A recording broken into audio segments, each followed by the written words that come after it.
그래서 비슷한 정보가 있다면 자극적이고 사람들이 두려워할 만한 정보를 선택적으로 전달합니다. Same as ever 이라는 원제를 가진 책입니다. 그래서 이렇게 저염식과 저지방이 유행처럼 번지는 것도 우리들의 어떤 확실성을 추구하는 이런 문화에서부터 일어난 잘못된 오해인데요. 그 결과 좋은 지방을 섭취할 기회를 잃게 됩니다.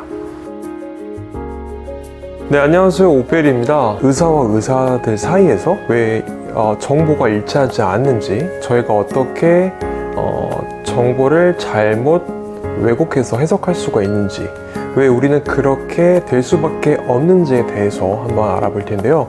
일단은 이것을 알기 위해서는 저희의 어떤 본능적인 기질을 먼저 알아야 합니다. 첫 번째로, 저희는 사실은 정확한 정보를 원한다고 하지만 사실은 정확한 정보보다는 확실한 정보를 원하는데요.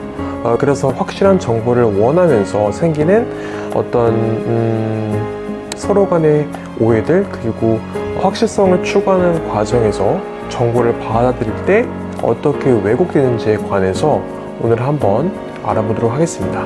자, 그래서 오늘은 심리학이라는 책을 쓰신 저자 모건 하우절님의 신간 책이에요. 제가 이 책을 읽어봤는데 이 중에서 사실 지방과 소금을 굉장히 좋아하는데 지방과 소금이 어떻게 오해를 받게 되었는지를 좀 잘 설명해 줄 수 있는 목차가 있어가지고 관련 내용을 좀 설명드리려고 카메라를 켰습니다.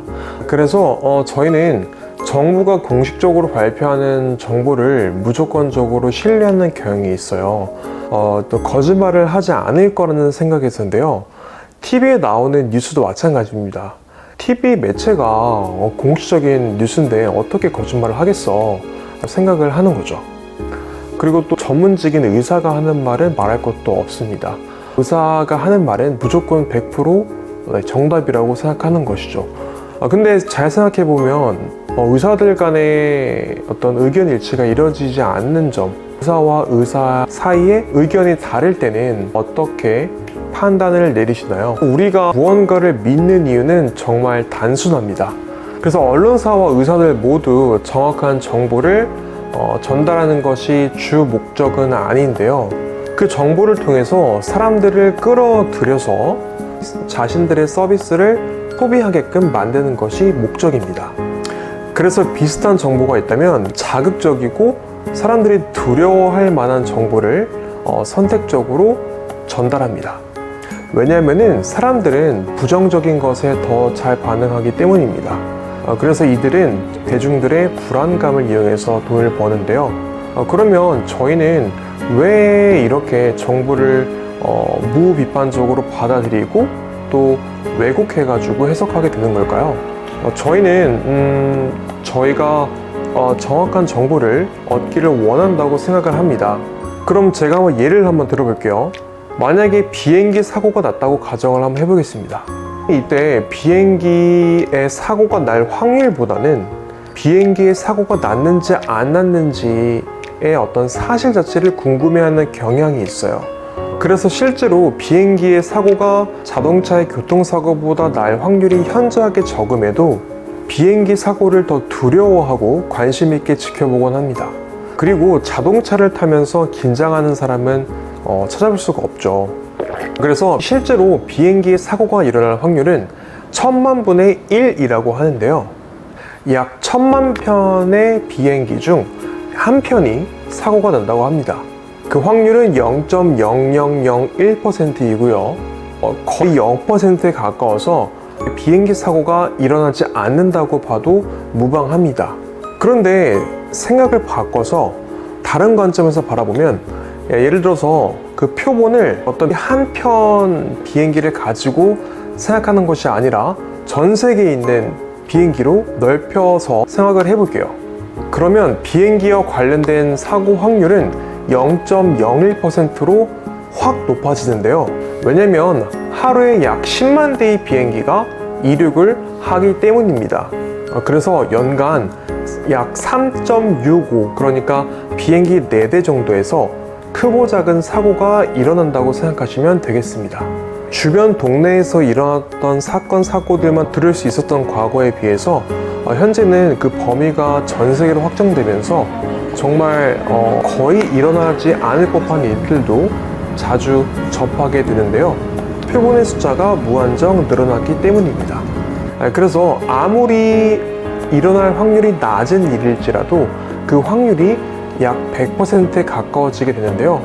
그래서 이렇게 뉴스에서 비행기 추락을 하는 사고를 보게 된다면 비행기 사고가 일어났다는 그 사실만을 보고 비행기가 위험하다고 판단을 하게 되는 것입니다.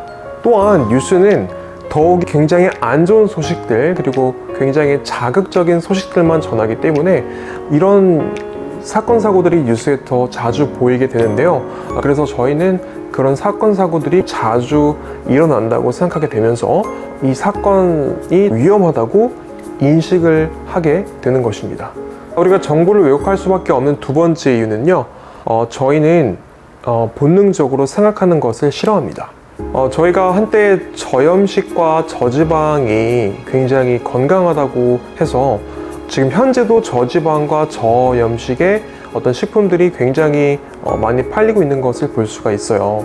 그래서 이렇게 저염식과 저지방이 유행처럼 번지는 것도 우리들의 어떤 확실성을 추구하는 이런 문화에서부터 일어난 잘못된 오해인데요. 실제로 몸에 좋은 지방과 소금을 원하는 만큼 먹어서 건강이 악화됐다는 사람은 없습니다. 그리고 지방과 소금을 정말 너무 과도하게 섭취해서 고지혈증과 고혈압을 유발했을 것 같다는 의심 섞인 사례들이 있긴 하지만 그 연구들을 정밀 분석해 본 결과 지방과 소금과는 관련이 없는 것으로 나타났다고 합니다. 또한 최근에는 오히려 이런 지방과 소금이 저희 건강에 굉장히 도움이 된다고 하는 연구들이 막 나오기 시작하고 있는데요. 그리고 오히려 적절한 염분과 적절한 지방을 섭취하지 않으면 건강에 좋지 않다는 논문들도 쏟아지고 있습니다. 이렇게 지방과 소금이 몸에 해롭지 않음에도 뉴스나 언론에서 지방과 소금이 몸에 해롭다는 정보를 내보내면 우리는 자연스럽게 지방과 소금을 멀리하기 시작하는데요. 저희는 이때 지방과 소금이 왜 저희 몸에 안 좋은지 알아보려는 노력은 하지 않습니다. 이렇게 저희가 생각하기 싫어하는 어떤 인간의 본질적인 특성은 저희 인류 조상들을 살펴보면 알 수가 있는데요. 과거 우리 조상들은 맹수와 만났을 때 너무 많은 생각을 하고 판단하는데 시간이 오래 걸리면 살아남기가 힘들었습니다. 그래서 자연스럽게 깊이 생각하는 것을 좋아하지 않게 되었고 자연스럽게 남이 대신 결정을 내려주기를 원했던 거죠. 그래서 이전 연구들이 수많은 오류가 있다는 것이 증명됨에도 불구하고 여전히 우리가 전문가에 의지하고 있는 이유는 이것 때문입니다. 자, 세 번째인데요. 저희가 정보를 왜곡할 수밖에 없는 세 번째 이유는 바로 저희는 정보의 정확성보다는 정보의 확실성을 추구하기 때문입니다. 아까도 말씀드렸다시피 저희는 전문가 집단의 의견을 무조건적으로 신뢰하는 경향이 있습니다. 그래서 저희는 생각하기 싫어하는 탓에 남들이 대신 결정 내주기를 원하고요. 이럴 때 전문가들이 그 역할을 해주기를 바라고 있다고 생각하시면 됩니다. 클로지라는 책에는 확증 편향이라는 내용이 나옵니다. 즉 인간이라는 존재는 자신이 믿고 싶은 것 그리고 자신이 믿기로 결정한 것에 부합하는 그런 증거들에만 관심이 있다는 거죠. 그래서 이 모든 것들이 복합적으로 작용해서 저희는 정확한 정보보다는 확실한 정보를 추구하게 된 것입니다. 이런 불확실한 삶에서 사람들은 어떤 확실한 정보로 삶을 통제하고 싶어 합니다. 결국에는 이분법적인 사고를 택하는데요. 이것은 굉장히 불명확한 위험성을 두려워하기 때문입니다. 뭐 아니면 도라는 식의 사고가 이 때문에 생기게 된 것입니다. 그래서 저희는 대학을 가면 성공한 인생이고 대학을 가지 못하면 실패한 인생이라고 생각을 하곤 하는데요. 이런 잘못된 관점은 잘못된 판단을 부릅니다.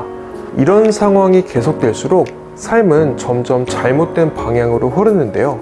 그래서 의사들은 환자가 가진 병의 원인을 파악하기보다는 그 증상을 해결하는 데 더 집중을 합니다. 왜냐면 사람들은 확실하게 그 증상이 없어지는 것을 원하기 때문입니다. 그래서 의사들은 자연스럽게 어떤 증상을 치료하는데 열을 올리게 되는 것이죠. 이런 사회적 현상은 의사들의 책임이 아닙니다. 저희들의 책임입니다. 그래서 저희는 지금부터라도 정확한 정보를 찾기 위해서 노력할 필요가 있는데요. 저희가 똑똑해져야지 의사들도 바뀔 수가 있습니다. 결국 건강한 나를 만든 첫걸음은 나 자신에게, 우리 자신에게 달려있다고 생각하시면 좋을 것 같습니다. 자, 마지막인데요. 마지막은 확실성은 오히려 우리를 위험에 빠뜨린다입니다. 어떤 확실한 정보를 얻고 확실한 어떤 해결책이 생기면 저희 인생을 통제할 수 있을 것 같고 인생을 좋은 방향으로 이끌 수 있을 것 같지만 오히려 확실한 정보는 저희 인생에 독이 되는데요. 이런 확실한 정보를 추구하는 우리의 이런 성향은 우리 자신에게 좋지가 않습니다. 제가 지방과 소금을 정말 좋아하니까 또 지방과 소금의 얘기를 잠깐 빌려오자면 지방과 소금의 치사량은 일반인들의 평균 섭취량의 약 10배 정도입니다. 먹어보시면 아시겠지만 지방과 소금은 일정량을 섭취하게 되면 더 이상 먹기 힘듭니다. 그리고 특히 소금 같은 경우는 치사량이 약 300g인데요. 보통은 300g은커녕 한 20g만 먹어도 더 이상 몸에서 받아들이지를 않습니다. 그래서 애초에 우려하는 건강상의 그런 위험이 일어날 가능성이 없다는 것입니다. 반대로 지방을 적게 먹게 된다면 부족한 칼로리를 보충하기 위해서 탄수화물을 많이 먹을 수밖에 없는데요. 여러분도 아시다시피 탄수화물은 저희 몸에서 염증을 만드는 주범입니다. 왜냐하면 혈당을 높여서 인슐린의 수치를 높이는데요. 이 인슐린이 바로 염증을 만드는데 크게 기여하는 호르몬입니다. 그래서 이렇게 탄수화물 섭취는 어떤 만성질환의 원인이 되는 것이죠. 반면에 지방을 많이 먹어서 건강에 악화될 확률은 거의 없는데요. 건강에 이상이 생기는 경우는 식용유나 마가린 같은 이런 가공된 지방을 먹었을 때 저희 건강에 해롭습니다. 예를 들면 휘발유가 들어가야 할 차량에 경유를 넣으면 당연히 문제가 생기겠죠. 그 원리와 같습니다. 그런데 사람들은 어떤 확실한 정보의 늪에 빠져서 정확한 정보를 찾으려 하지 않는데요. 그 결과 몸에 좋은 지방과 몸에 해로운 지방을 구분하지 못하게 되고 모든 지방은 몸에 해롭다고 생각을 하면서 좋은 지방을 섭취할 기회를 잃게 됩니다. 저 역시도 굉장히 확실한 정보를 원했었는데요. 그러다가 결국에는 이런 확실한 정보가 진실을 말해주지 않는다는 사실을 깨닫고는 그때부터 정확한 정보를 찾기 시작했습니다. 이것이 제가 건강 공부를 하게 된 이유입니다. 의사들이 이것이 맞다 저것이 맞다 하며 의견 일치가 이루어지지 않는 것도 정확한 정보보다는 확실한 정보에 치중하기 때문입니다. 네, 그래서 오늘은 왜 의사들 간의 의견 일치가 일어나지 않고 저희가 어떻게 정보를 왜곡할 수밖에 없는지, 그리고 그 왜곡된 정보가 어떻게 저희 삶에 좋지 않은 영향을 미치는지에 대해서 알아보았는데요. 정리해드리면 저희는 딱 한 가지입니다. 저희는 정확한 정보를 찾기보다는 확실한 정보를 찾고 싶어 합니다. 그 이유는 어떤 불완전한 삶 속에서 정말 믿고 의지할 수 있는 어떤 확실한 정보를 찾기 때문입니다. 그런데 그 확실한 정보는 저희의 인생을 오히려 잘못된 방향으로 이끌 가능성이 굉장히 높습니다. 그래서 앞으로는 정말 확실한 정보를 찾기보다는 정말 정확한 정보를 찾는 것이 필요하다고 할 수가 있겠습니다. 자, 그래서 오늘 영상도 도움이 되셨나요? 오늘 영상에 도움이 되셨다면 좋아요와 구독을 눌러주세요. 다음 영상도 알찬 영상으로 찾아뵙도록 하겠습니다. 감사합니다. 오페일이었습니다.